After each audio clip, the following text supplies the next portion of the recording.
Hello friends, पिछले video में हमने किरचॉफ का फर्स्ट लॉ देखा। अब वहाँ से हमें आगे बढ़ना है। मैं आपको याद दिला दूँ, ये वो सर्किट है जिसमें हमें ये ब्रांच करंट I1 और ब्रांच करंट I2 कैलकुलेट करना है using Kirchhoff's laws.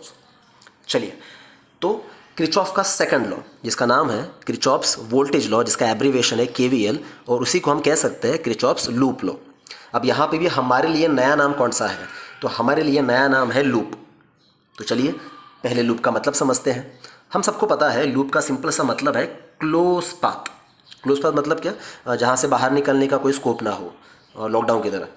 Anyway now so guys, loop का सिंपल सा मतलब है क्लोज पाथ। तो किरचॉफ कहते हैं कि उनका जो सेकंड लॉ है वो सिर्फ और सिर्फ लूप के लिए एप्लीकेबल है।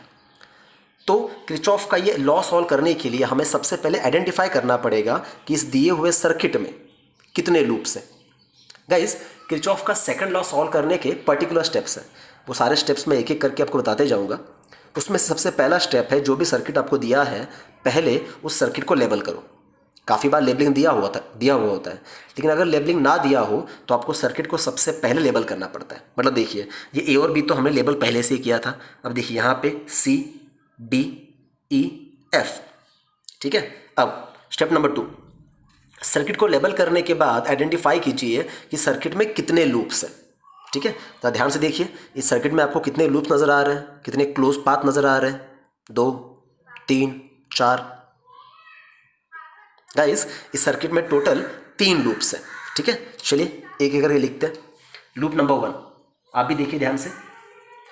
ए से निकले C B D, ठीक है। तो ये रहा लूप का नाम, A C B D।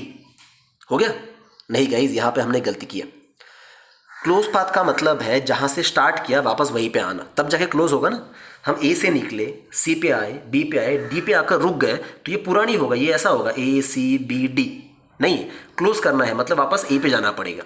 समझाना ये है, लूप का नामकरण ऐसे करना होता है, ACBD वापस ए। ठीक है, starting point end point have to be same. ठीक है, आगे बढ़ते हैं।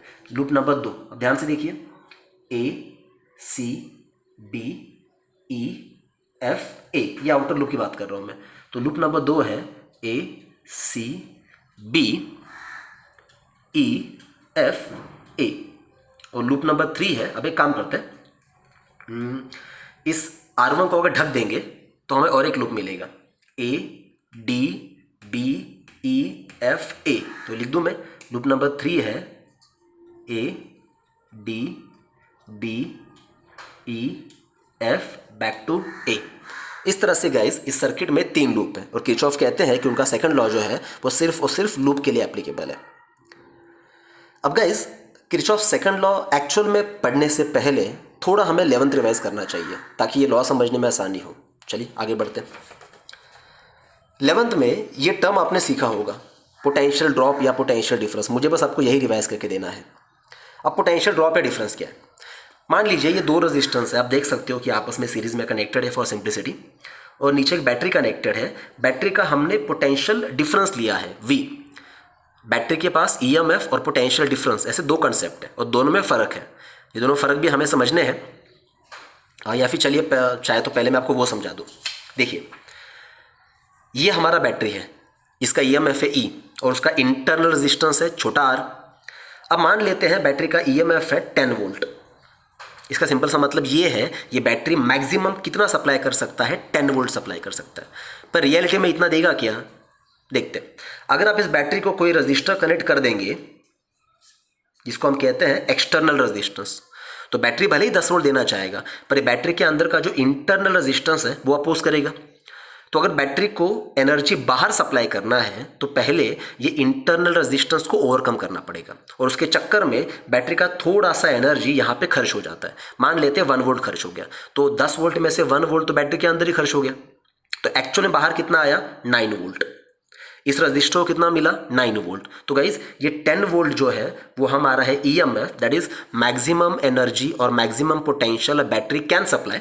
और जो 9 वोल्ट क्या है? ये हमारा है potential difference, the actual energy और actual potential the battery supplies this. ठीक है, तो ये 2 फर्क आपको याद रखने हैं। वापस यहाँ पे आते हैं। तो इस सर्किट में हमने बैटरी का पोटेंशियल डिफरेंस लिया है, जैसे मैंने कहा 9 वोल्ट हमने मान लिया था। अब जब ये करंट R1 में से जाने की कोशिश करेगा तो सीधी सी बात है, रजिस्टर है, उसका नेचर है अपोज करना, तो ये रेजिस्टेंस इस करंट को अपोज करेगा तो करंट तो स्ट्रगल करेगा। तो बैटरी क्या करेगा, इस करंट को आगे बढ़ाने के लिए अपने टोटल पोटेंशियल में से, समझाने के लिए वापस यहाँ पे 9 वोल्ट ले रहा हूँ, अपने टोटल पोटेंशियल में से थोड़ा सा पोटेंशियल यहाँ पे खर्च कर देगा, ड्रॉप कर देगा। ठीक है, मान लो 9 वोल्ट में से यहाँ पे 5 वोल्ट ड्रॉप कर दिया और फिर उसको यूज करके करंट आगे बढ़ेगा। तो गाइस यहाँ पे जो पोटेंशियल बैटरी ने खर्च किया, या मैं कहूँ जो एनर्जी बैटरी ने यहाँ पे खर्च किया, उसको हम कहते हैं पोटेंशियल ड्रॉप, डिनोट करते हैं V1 से। ठीक है, अब कितना पोटेंशियल ड्रॉप है, सिंपल सी बात है तो V ना, ohm's law, V1 is equal to I into R1। तो गाइज ये बड़ा जरूरी सा कंसेप्ट है, पोटेंशियल ड्रॉप। सिमिलर वे जब R2 में से करंट आगे बढ़ने की कोशिश करेगा तब भी सेम होगा, बैटरी अपना बचा हुआ एनर्जी यूज करके यहाँ पे और थोड़ा पोटेंशियल ड्रॉप करेगा ताकि करंट यहाँ से भी आगे बढ़ जाए। तो R2 का पोटेंशियल ड्रॉप होगा V2। फॉर्मूला कैसे लिखेंगे आप, फॉर्मूला लिखेंगे IR2। समझाना मुझे ये है, आज के बाद जब जब हम ये वर्ड सुनेंगे पोटेंशियल ड्रॉप अक्रॉस रेजिस्टेंस या पोटेंशियल डिफरेंस अक्रॉस रेजिस्टेंस, तो हमें क्या इमेजिन करना है, हमें इमेजिन करना है एक रेजिस्टेंस है, उसमें से करंट आगे पास होने की कोशिश कर रहा है पर स्ट्रगल कर रहा है, तो बैटरी ने अपने टोटल पोटेंशियल में से थोड़ा सा पोटेंशियल वहाँ पे खर्च कर दिया है और करंट को आगे पास कर दिया है। और इस पोटेंशियल ड्रॉप का फॉर्मूला आपको याद रखना है, V is equal to IR। Simple सी बात है, अगर रेजिस्टेंस का वैल्यू ज़्यादा होगा तो करंट का स्ट्रगल भी ज़्यादा होगा, तो बैटरी यहाँ पे ज़्यादा पोटेंशियल ड्रॉप करेगा ताकि करंट आगे बढ़े। मतलब रेजिस्टेंस ज़्यादा तो पोटेंशियल ड्रॉप भी ज़्यादा, रेजिस्टेंस कम तो पोटेंशियल ड्रॉप भी कम। अब इस EMF और पोटेंशियल ड्रॉप में एक और बात मैं आपको समझा दूँ, उसके बाद हम KVL स्टार्ट करेंगे। EMF का सिंपल मतलब क्या है कि बैटरी कितना एनर्जी सप्लाई कर सकता है। तो आपको यहाँ से आगे याद रखना है, EMF का सिंपल सा मतलब है एनर्जी सप्लाइड, और पोटेंशियल ड्रॉप या potential difference across the resistance का मतलब क्या है, रजिस्टर ने बैटरी से दिया हुआ कितना एनर्जी यूज किया ताकि करंट आगे बढ़ सके। तो गाइज ये पोटेंशियल ड्रॉप या पोटेंशियल डिफरेंस को सिंपल करके ऐसे लिखेंगे, it is nothing but energy consumed. इसका सिंपल मतलब है एनर्जी कंज्यूम्ड। तो EMF का मतलब है एनर्जी सप्लाइड और पोटेंशियल ड्रॉप पोटेंशियल डिफरेंस का मतलब है एनर्जी कंज्यूम्ड। अगर आप सोच रहे होंगे कि हम ये सब क्यों डिस्कस कर रहे हैं, तो ये KVL में बहुत ज़रूरी है और आपको अगले वीडियो में इसका बड़ा यूज़ होने वाला है। तब तक के लिए आई होप आपको समझ में आ गया, it helps. Thank you so much.